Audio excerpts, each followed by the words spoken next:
इस कहानी की शुरुआत में हमें बेकी नाम की लड़की को दिखाया जाता है जो माउंटेन क्लाइंबर है। उसके साथ उसका हस्बैंड डैन भी होता है, ये भी एक माउंटेन क्लाइंबर है। इन दोनों को पहाड़ों पर चढ़ने का बहुत शौक होता है। इस टाइम भी ये पहाड़ों के ऊपर चढ़ रहे होते हैं। बेकी के साथ उसकी दोस्त भी होती है और अब डैन जब ऊपर चढ़ रहा होता है तभी उसे एक घोंसला दिखता है और जब वो उसके अंदर हाथ डालता है तो उसके अंदर का परिंदा उड़ जाता है, जिससे डैन का बैलेंस बिगड़ जाता है और वो ऊपर से नीचे गिर जाता है। लेकिन वो रस्सी से बंधा हुआ होता है इसलिए वो हवा में लटक जाता है। अब ना वो ऊपर जा सकता है और ना ही नीचे। ये दोनों की दोनों डैन को बचाने की कोशिश करती हैं, लेकिन ये दोनों उसकी मदद नहीं कर पाती, जिसके बाद डैन की रस्सी का क्लिप निकल जाता है और नीचे गिरने से उसकी मौत हो जाती है। इस वाकये के 51 हफ्तों के बाद हमें बेकी को दिखाया जाता है जो अब शराब में पूरी तरह से डूब चुकी है, क्योंकि वो अपने हस्बैंड यानी कि डैन से बहुत ज्यादा प्यार करती है। वो उसे अब भी याद करती है। उसने अब तक उसकी निशानियों को अपने पास रखा है। बेकी की जिंदगी में अब उदासी के अलावा कुछ नहीं है। अब बेकी के पास एक बार फिर से उसकी वही दोस्त आती है जो उस वक्त उसके साथ थी जब डैन ऊपर से नीचे गिरा था। उसकी दोस्त का नाम हंटर होता है। हंटर बेकी को देखकर बहुत खुश होती है। जब उसे पता चलता है कि बेकी ने अपनी जान लेने की कोशिश भी की थी तब वो उसे कहती है कि हमें दोबारा से क्लाइंबिंग करनी चाहिए। और उसके बाद वो अपने मोबाइल में उसे एक टावर दिखाती है जो कि एक टीवी टावर होता है। ये टावर एक ऐसी एरिया में होता है जहाँ पर इंसान बहुत कम जाते हैं और उस टावर की ऊंचाई होती है 2000 फीट। हालांकि बेकी इस जगह नहीं जाना चाहती,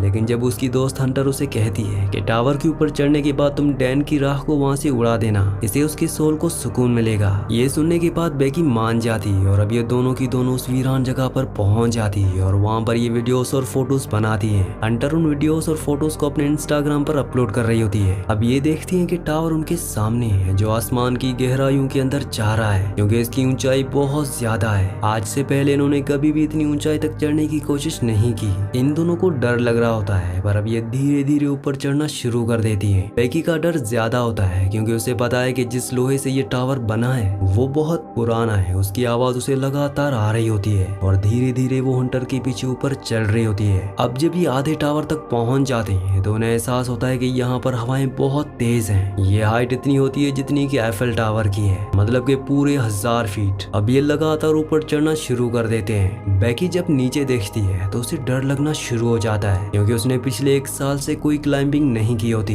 लगातार ऊपर चढ़ते हुए अब ये टॉप तक पहुंचने वाले होते हैं। तभी बेकी स्टेयर्स पर पैर रखती है और वहां से एक स्क्रू निकल जाता है जिसके बारे में इन्हें पता नहीं चलता। अब ये दोनों के दोनों 2000 फीट मतलब कि ये टावर के टॉप तक पहुंच चुके हैं, जहां से इन्हें दुनिया बहुत अलग दिख रही होती है। इतनी हाइट पर चढ़ने और टारगेट को अचीव करने के बाद अब बेकी को अच्छा लग रहा होता है। ये दोनों की दोनों यहाँ पर एंजॉय करती है, बहुत सारी फोटोज क्लिक करती है और साथ ही हंटर जो ड्रोन कैमरा अपने साथ यहाँ पर लाई होती है उसे वो अपनी वीडियोस भी बनाती है ताकि वो इंस्टाग्राम पर अपलोड कर सके। ये दोनों की दोनों बहुत खुश हैं। हंटर इतनी एक्साइटेड होती है कि वो टावर से लटक जाती है और वो बेकी को उसकी फोटो क्लिक करने को कहती है। इसके बाद वो बेकी को भी ऐसा करने का बोलती है। बेकी भी उसके कहने पर ऐसा करती है और अब ये दोनों की दोनों बहुत खुश हैं। जिसके बाद बेकी डैन की राख हवा में उड़ा देती है जिससे उसे तसल्ली मिलती है। ये दोनों की दोनों बहुत इमोशनल हो जाती है, लेकिन बेकी फाइनली डैन को अलविदा कह चुकी है, मतलब कि अब उसकी जिंदगी की एक बार फिर से शुरुआत हो गई है। अब ये दोनों की दोनों अपना सामान पैक करके नीचे जाने की तैयारी करती हैं। सबसे पहले बेकी नीचे उतरती है और तभी वो स्क्रू जो निकल गया था उसकी वजह से वो लाडर निकल जाता है। बेकी हवा में लटक जाती है पर रस्सी की वजह से वो जमीन पर नहीं गिरती,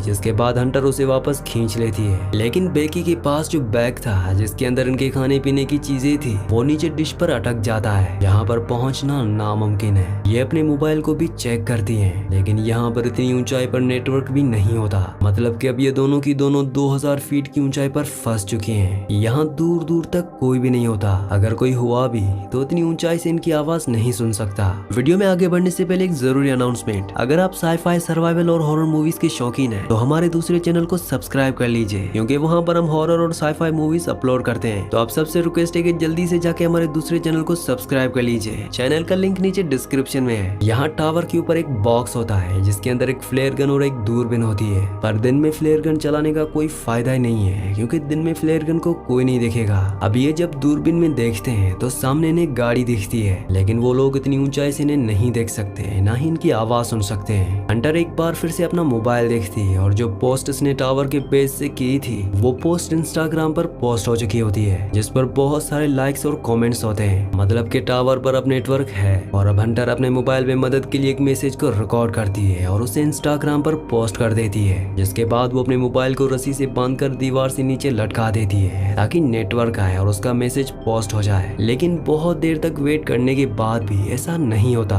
और अब हंटर अपने मोबाइल को अपने सॉक्स के अंदर रखती है। उसके बाद वो उसे शूज के अंदर रखती है और ऊपर से नीचे फेंक देती है ताकि नीचे गिरने के बाद उसका मैसेज चला जाए और उनकी मदद के लिए कोई आए। फोन शूज और सॉक्स के अंदर रखने की वजह से नहीं टूटा होता और कुछ ही देर बाद वो ऊपर दूरबीन से देखते हैं जहाँ इन्हें एक आदमी नजर आता है जो फोन पर बात कर रहा होता है। उसके साथ उसका डॉग भी होता है और वो उन्हें इतनी ऊपर नहीं देख सकता और न ही इतनी ऊपर से इनकी आवाज को सुन सकता है। यहाँ पर वो अपने फोन में बहुत ज्यादा मगन होता है। ये उसे अपनी प्रेजेंट का एहसास दिलाने के लिए ऊपर से एक और शूज को फेंकती है। हालांकि वो शू को देख लेता है लेकिन उसे ऐसा लगता है कि ये यहाँ पर पहले से ही था और वो अपने डॉग के साथ वहाँ से जाने लगता है। हालांकि बेकी यहाँ पर फ्लेयर गन चलाने की कोशिश भी करती है लेकिन हंटर उसे रोक लेती है और कहती है कि रात होने का हमें इंतजार करना होगा, रात को वो हमारी फ्लेयर गन को देख लेंगे। और अब यहाँ पर अंधेरा हो जाता है जिसके बाद ये फ्लेयर गन चलाती हैं और साथ ही अपने मोबाइल की टॉर्च ऑन करके अपने हाथ से हिलाना शुरू कर देती हैं। इनके सामने जो गाड़ी मतलब आरवी होती है जिसमें लोग कैंपिंग कर रहे होते हैं वो इन्हें देख लेते हैं लेकिन वो उनकी मदद करने के लिए नहीं आते बल्कि इनकी गाड़ी को चुरा कर यहाँ से निकल जाते हैं, जिसे देखकर ये दोनों की दोनों हैरान हो जाती हैं। अब जैसे जैसे रात होती है इन्हें नींद आना शुरू हो जाती है। ये वहाँ ऊपर सो जाती हैं लेकिन जगह बहुत कम है। हंटर ऊपर से गिरने वाली होती है तब बेकी उसे पकड़ लेती है लेकिन तभी वो देखती है कि उसके पैर पर एक टैटू बना है जिस पर लिखा होता है 143। ये देखकर बेकी हैरान हो जाती है क्योंकि उसका हस्बैंड डैन उसे हमेशा कोड वर्ड में आई लव यू कहता था। मतलब कि 143 वो समझ जाती है कि डैन के बीच में और हंटर के बीच में कुछ ना कुछ था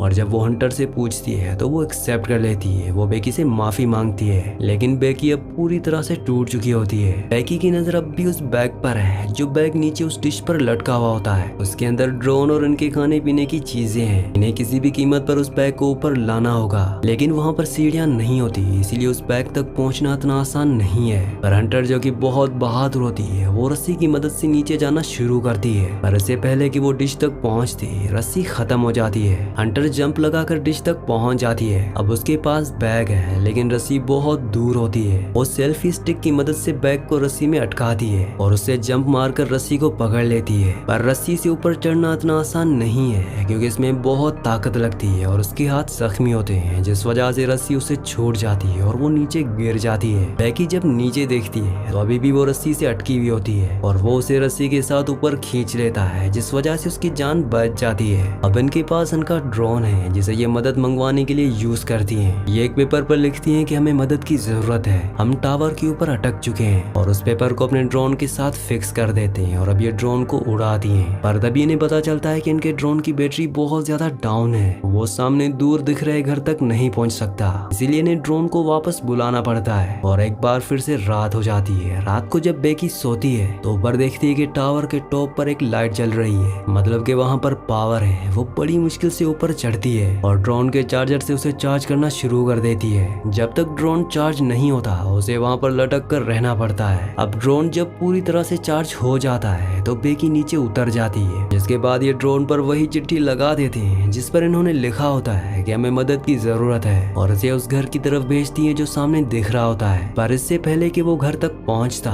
वो गाड़ी से टकरा जाता है जिससे इनकी आखिरी उम्मीद भी टूट जाती है और अब इन्हें कोई उम्मीद नहीं है कि कोई इनकी मदद के लिए यहाँ पर आएगा। बेकी की हालत बहुत ज्यादा खराब हो चुकी है। वो हंटर से कहती है कि तुम मुझे अपने शू दो, मैं एक बार फिर से मोबाइल पर मैसेज करके अपने डैड को सेंड करती हूँ। अगर हम उसे नीचे फेंकेंगे तो हो सकता है कि नेटवर्क आ जाए और मेरे डैड को हमारा मैसेज मिल जाए, वो हमारी मदद के लिए यहाँ पर आ सकते हैं। लेकिन हंटर उसे मना कर देती है और तभी उसे एहसास होता है कि हंटर उसके साथ है ही नहीं, वो अकेली है। दरअसल जब हंटर नीचे बैग लेने के लिए गई थी तो सच में उसे ऊपर आते हुए वो रस्सी छूट गई थी जिससे उसकी मौत हो गई थी और अब भी उसकी बॉडी उस डिश के ऊपर होती है। दरअसल बेकी सिर्फ यहाँ पर हेलुसिनेट कर रही होती है, पर अब उसे सच्चाई का पता चल चुका है कि वो उस टावर के ऊपर अकेली है और उसके जीने की उम्मीदें पूरी तरह से खत्म हो चुकी हैं। वो मरने से पहले अपने डैड के लिए आखिरी मैसेज रिकॉर्ड करती है लेकिन वो यहाँ से डिलीवर नहीं हो सकता क्योंकि यहाँ पर नेटवर्क नेटवर्क नहीं है। वो वहीं पर ही सो जाती है और सुबह जब उसकी नींद खुलती है तो वो देखती है कि वहाँ पर एक बड़ा सा पंछी है जो उसके जख्म को खा रहा होता है। वो उसे पकड़कर मार देती है। इसका मतलब ये है कि अब उसके पास खाने के लिए खाना भी है। इसे खाने के बाद उसके अंदर ताकत आती है और अब वो डिसाइड करती है कि वो नीचे डिश तक रस्सी के सहारे जाएगी। यहाँ पर उसकी दोस्त हंटर की बॉडी भी है। बड़ी मुश्किल से वो रस्सी से नीचे उतरती है और वो हंटर की बॉडी तक मतलब उस डिश तक पहुंच जाती है। जिसके बाद वो हंटर के शू के अंदर अपने मोबाइल को रखती है और उसे हंटर की बॉडी के साथ फिक्स कर देती है और उसे सॉरी कहती है। और उसके बाद वो हंटर की बॉडी को शू के साथ नीचे फेंक देती है ताकि सेल फोन डिस्ट्रॉय ना हो। दरअसल पिछली बार जब इन्होंने शू के साथ सेल फोन को नीचे फेंका था तो वो डिस्ट्रॉय हो गया था, जिस वजह से इनका मैसेज कभी डिलीवर हुआ ही नहीं। और अब जबकि उसने बॉडी के साथ शू के अंदर मोबाइल को डालकर नीचे फेंक दिया है तो वो पूरी तरह से सेफ रहेगा।